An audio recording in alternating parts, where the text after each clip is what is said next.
I am a heathen. My pal Chris first told me. Chris, a lover of words, shared that one of the origins of the word heathen is one who prays in the heather or uncultivated land.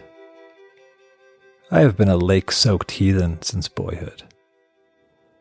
It reminds me of the poet Ted Kooser, who said something like, "You can baptize a wolf, but eventually you'll ask, which way's the woods?" And what Emily Walter wrote, "We are given rivers so we know our hearts can break, but still keep us breathing." Why am I saying all this? Hold that thought. We'll get there in a minute. Do you know that gospel passage of Jesus emerging from solitude and asking his disciples two deceptively simple questions? Who do the crowds say I am? And then he asks, but who do you say that I am? I want to throw these questions inward today to invite you to bring them into yourself. Who do the crowds say you are?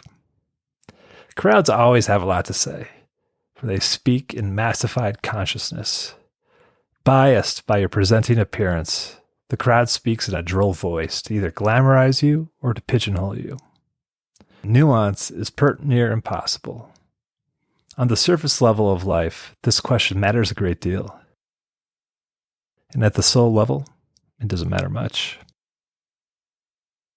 This is the question that we should not cling to, but to be aware of and how it fogs our presence and our mind. Even when Jesus asks this question and gets a response from his closest friends, he doesn't pay too much attention to their answer. He seems to be much more interested in the coming personal question. But who do you say that I am? That is a question that brings us to our knees, face to face with the floor, to blow on the embers of intimacy. And if you answer the question, but who do you say that I am, with an Enneagram number, so help me God, I will slap you silly. Instead, I invite you to bring this question to God, to mystery, to the cosmos, however you address that which is bigger than us. Who do you say that I am? Who do you say that I am in the nakedness of my being, under the threads of my clothes, under the personalized voiceover of my life, in this spirited bag of flesh and blood and guts and bones? Who does God say that I am? I walked with this question this week. I heard God call to me in our unspoken language. You are a beloved lake-soaked heathen.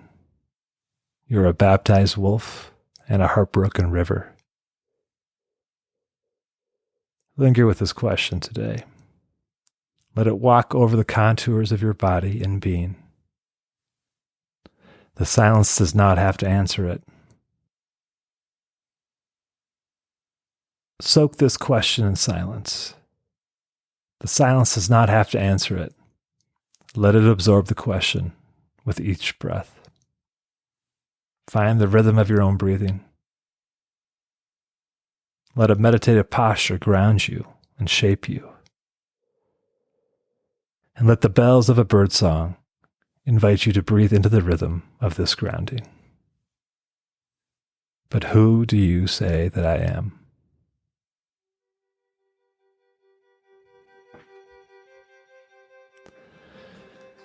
Thanks for listening to this musing.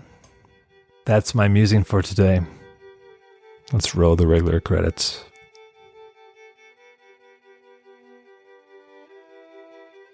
Thank you for listening to this episode of Contemplify. May it refresh you and be a refuge of contemplative musings. Perhaps, if we're lucky, a moment or two will be carried into the rest of your day. You can slide over to contemplify.com to find the show notes for this episode, including links to the resources mentioned in this conversation. If you are keen or moderately on the fence to read more musings from me, you can sign up for the monthly Contemplify non-required reading list over at contemplify.com. It is a delight to bring Season 3 of these contemplative conversations to you. The next episode will be delivered right to your ears in 2 weeks. If you are enjoying Contemplify, please rate and review Contemplify on your podcast player.